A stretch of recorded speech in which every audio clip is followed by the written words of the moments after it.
No matter what you're going through, the machine expects you to put on a good face and go out here to your job and perform like nothing is happening in your personal life. I don't know if you guys been following this channel and seeing me complain about this 7-Eleven over here about my house. There was even a point that I started boycotting it and not going for like over a month. But there was a worker that started working there, a young white dude. He had to be like in his early 30s. Cool cat, didn't let people walk over him. Very friendly, polite compared to everybody else that's over there. Everybody else over there is a dick.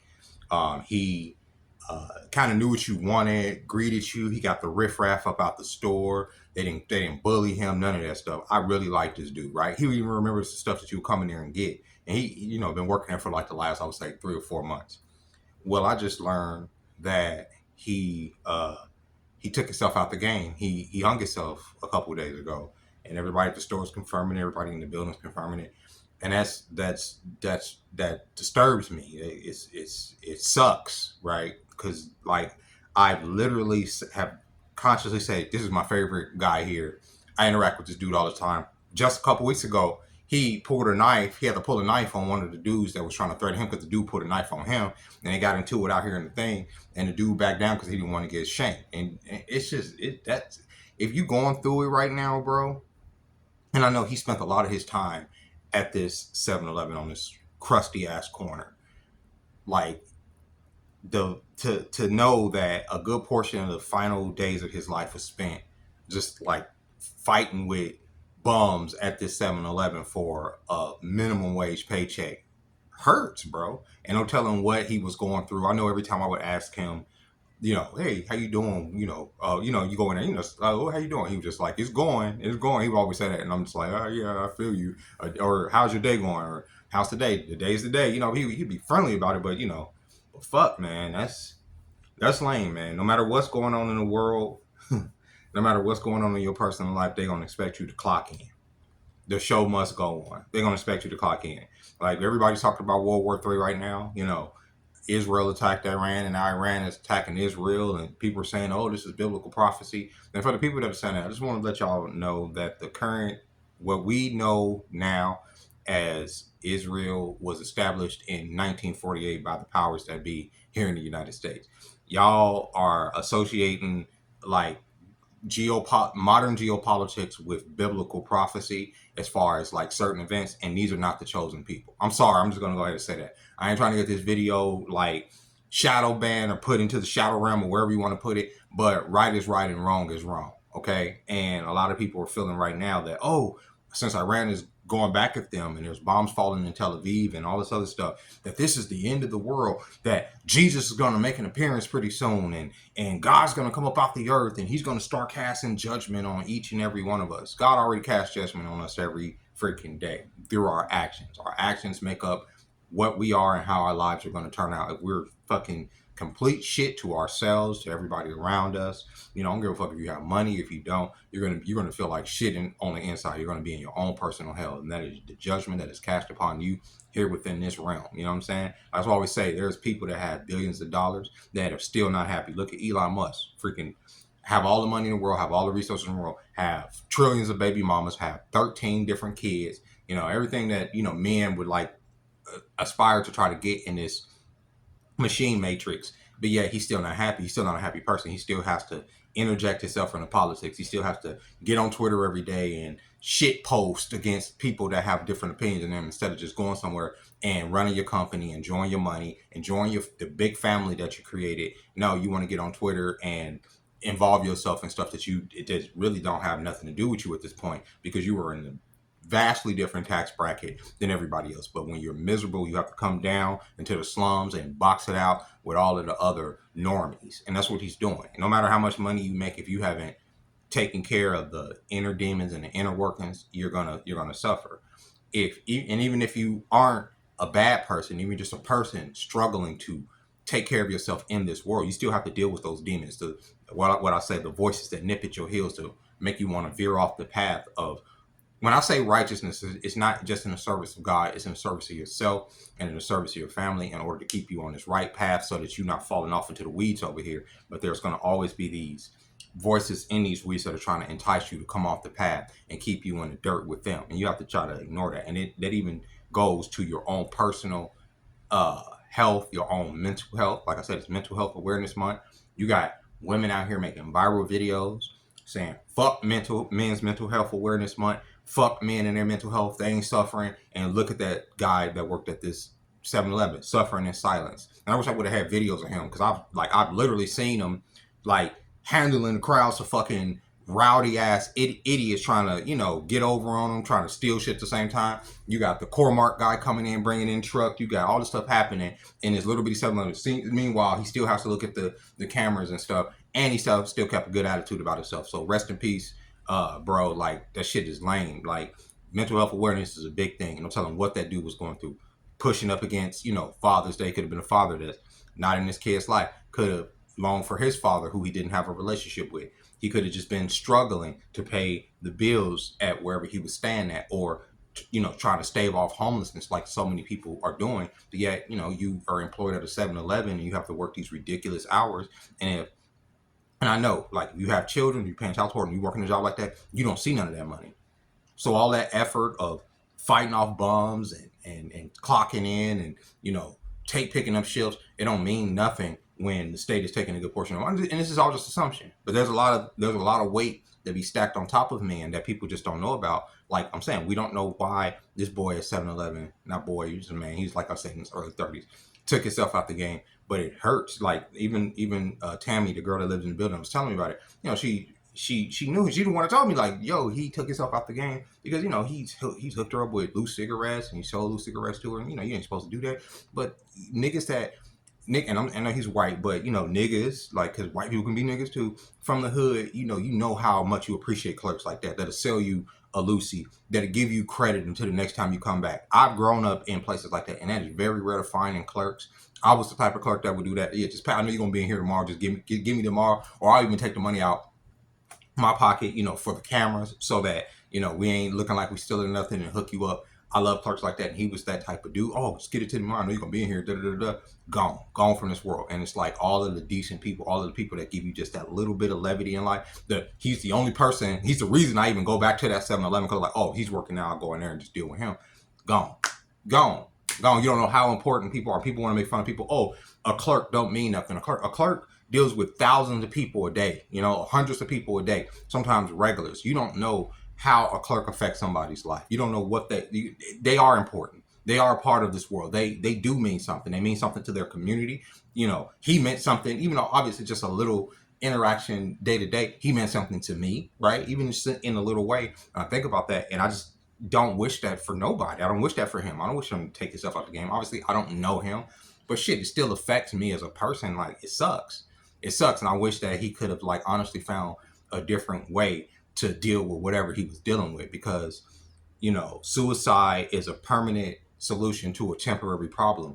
Everything you're going through in life, for the most part, will pass at some point. You know what I'm saying? Even if it is going to take you into another realm, it will pass. Like, this suffering and enduring this suffering is what life is about. Without the suffering, the rewards won't feel as meaningful, right? If I was born into money, if my channel was given to me, if I didn't have to build this up, it wouldn't mean as much to me to get what I get out of it, what I'm getting back from it. It means everything to me, because I've had to work even just to get to this point. And I'm not saying I'm getting a whole lot of it, but y'all's interaction, the fact that when I go live, there are people in there commenting, and that means everything to me. And just to even get to that point, that took time. That was a process. And and I've had multiple people telling me, like, why are you still doing this? Just because I enjoy it, I like it, it's part of life, I get pleasure out of it. And you have to, like, take those little victories and those little pieces of joy, those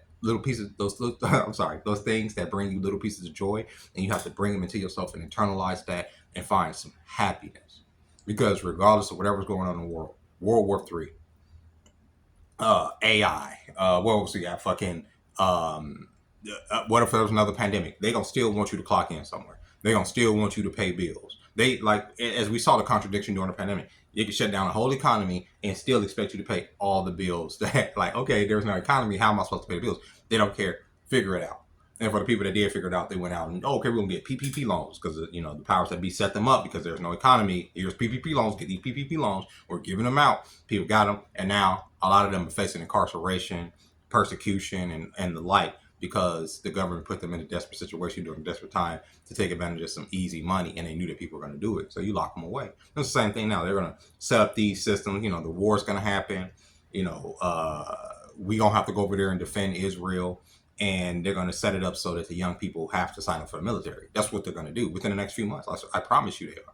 I see all these young people saying, I'm not going. I'm not going. I'm not doing this. I'm not doing that. You don't know what you're going to do. I used to be so sure in my head what I wasn't going to do or what wasn't going to happen or America is never gonna let this, because you young people especially don't realize that we lived in the time that I grew up in, especially when I was y'all's age, a late teen, early 20s.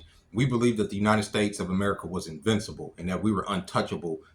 You know, that there was never going to be an attack on our soil, that nobody would dare, you know, point their ire towards us. And we couldn't have imagined that there's a deep state apparatus that was working against us to mind fuck us into the next 20, 30 years of war where we're sitting right now. You understand? The Arab Spring, as they called it. Then in my generation, we were idealists. They wouldn't get us to do this. They wouldn't get us to do that. And then we saw those towers come down.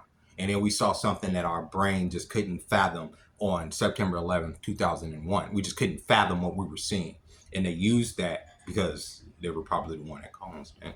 But they used that as a way to take the youth into a direction that we wasn't going in, because in the early 2000s our mind was in a different headspace. It was in a similar headspace that Shaw's is in now. A revolution, we're coming together, we're gonna fight the system, fight the man. The Matrix had just come out, we're seeing the real world, where obviously we didn't know what the fuck that the real meaning of that movie was, because we didn't know we were about to experience everything that was about.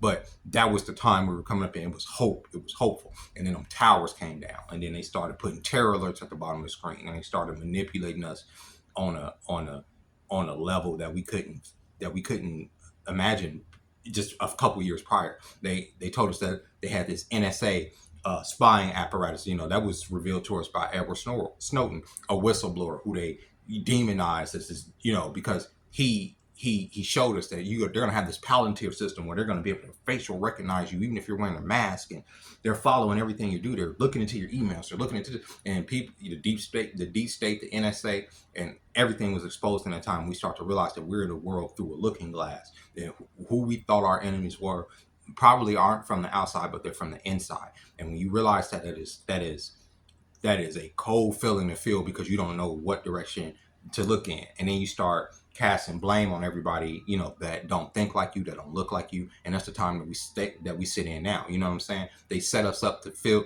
the way that we feel, to feel lost, to feel suicidal, to feel like there is no hope. And that's why I'm telling people to find something to latch onto that brings them joy, that brings them happiness, that brings them some sense of hope.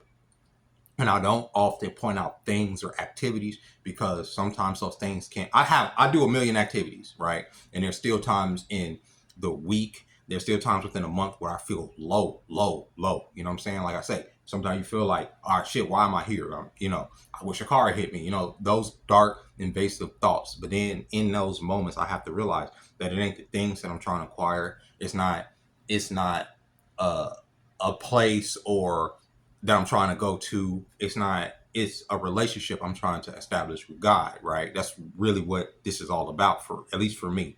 And when I put that into focus and why I'm going through a lot of things that I'm going through, it makes sense to me, and it's easier for me to deal with. And I'm not trying to push religion on people, all right? I'm just saying that in some of my darkest moments, when I've called out to God, like, God has rescued me. Like, and I know I know people don't believe in that, and I know people get upset with me for bringing that up, but it's true. It's been times where, like, I've literally had to call out to God's name, or I've called out to Jesus, and, you know, I was enveloped, like, by this sense of warmth and hope, right? That it's going to be fine. And you can't tell me that just comes out of nowhere. I'm not fucking crazy. I don't consider myself to be Christian. I don't consider myself to be like, but that has happened to me time and time again. So I tell people, it's not necessarily a place that you're trying to go to. It's not necessarily things you're trying to obtain, like money. It's a relationship, and it's a relationship you have to establish with the Most High, with God, right? In order to keep your spirit from wanting to leave this realm and to be here to endure as one of His players on this game board. It ain't nothing wrong with that. We are here to, you know, fight off the forces of evil for the most part. If you have any sort of righteousness in your heart, you want to preserve this planet in its majesty. This is Eden. This was given to us by the divine for us to survive here. There's no place in this universe that is as hospitable to mankind as this great earth, and it's worth protecting. It is, like, no matter what we feel about it, no matter what systems they put us in, no matter if we do feel like a hamster on a hamster wheel, a mouse in a mouse maze, we have to try to make it out. We have to try to endure. We do, right? There's no control that we have over the parameter, over the game board, over the maze, over the machine, but we do have control over ourselves, and we can endure. We can find some level of happiness here within this realm. You can find some level of happiness and peace within this realm. If you're feeling like your day to day is making you want to die, if you're feeling like your day to day is going to make you do something stupid, make you take yourself out the game, make you take other people out the game, stop. Just stop, full stop. Do something. Quit that job. Fuck it. Do something else. Like, lose that place. If that, I mean this. If the things that you're holding on to are making you, putting you into a psychosis that's making you want to harm yourself or other people, stop. Quit that job. Fuck it. Do a complete 180 on your life. If that means you have everything now, and it means you have to have nothing for a few years in order to find inner peace, do that. If everything you're fighting for is just to hold on to stuff or people that don't want to be next to you, it's like holding on. It's like trying to hold on to water in your hands. It's just gonna slip through. Let it go. It is a frustrating thing. It'll drive you mad trying to fix what can't be fixed. Relationships, economics, the world, right? And all these things are coming down on you so hard, and you feel like, oh man, I gotta do something. I gotta do something. Just stop. Surrender. It is what it is. Let it be. You might get some dirty looks. People might come up with names for you. You're a deadbeat. You this. You a bum. You are this. But at least you're alive. You understand? At least you're alive. At least you're not being tempted by the god of death and the entities and spirits that put materialism on us, that make us latch to everything. I saw this couple, and I'll stop. It's going all around the net right now, and they were arguing on live Saturday for a minute, like back and forth, and they were exposing each other's STDs and who cheated on who, the stuff that toxic couples do on live. Well, it got to a point where the guy got frustrated, and he was like, I guess she brought up some names. Odie, she said. She was like, you don't talk about Odie, da-da-da. He was like, bitch, I'll kill you. She was like, oh, I gotta die for this, da-da-da. They're going back and forth. And after she said that, he punches her, right? Like, the man punches. I mean, he punches the shit out of his wife. The live ends. He picks up the phone a little bit later. He's walking with the live. You don't hear her no more. And earlier you heard her. Well, apparently, he killed his wife. He literally killed his wife. He said he was going to kill her right there on live. He killed his wife, crashed out, killed her. After he killed her, this is a guy and a girl, I think, they're YouTube, TikTokers and Facebook Live. He kills her. He gets in his car. I guess they find him like a few miles away or whatever. A couple hours later, he done took himself out the game. Ain't nothing. Ain't no altercation. Ain't no relationship worth you.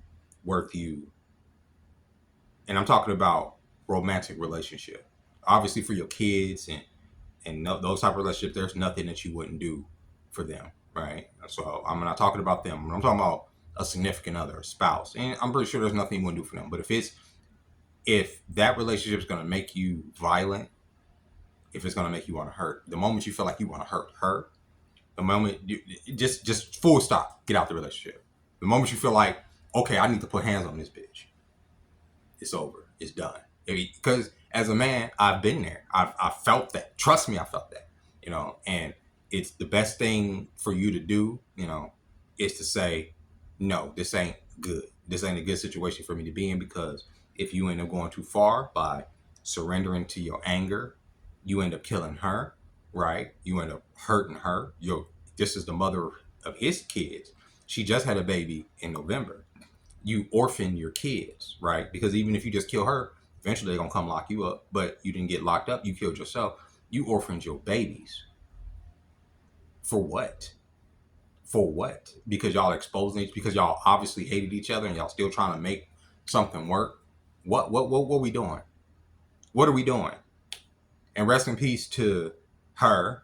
I'm not going to necessarily rest in peace to him, because even though I can sympathize, because I watched most of the live. I get it. Like, she's going, she just ain't shutting the fuck up. I get it. But nothing justifies taking her out the game. You could have just left. And like I said, fuck all that. Even if you have to leave her, the kids, the house, the money, everything, fuck it. I'll start over. I'll go sleep at the Greyhound bus station. I'll go sleep at the fucking park, whatever. If that's what you have to do in order to keep your peace, your pride, and your sense of self, your righteousness about you, separate yourself. Otherwise, you end up like all these people that are dying, bro. It's about to be a hot summer. I want y'all to take care of yourself. Men's health, women's health, mental health. I don't care what's going on. Take care of yourself this summer, bro. There's a dark spirit over this world, and it's trying to take people out the game. Rest in peace to that 7-Eleven clerk and everything. I hope you guys are having a fantastic Monday, and I'll catch y'all tomorrow. Bye.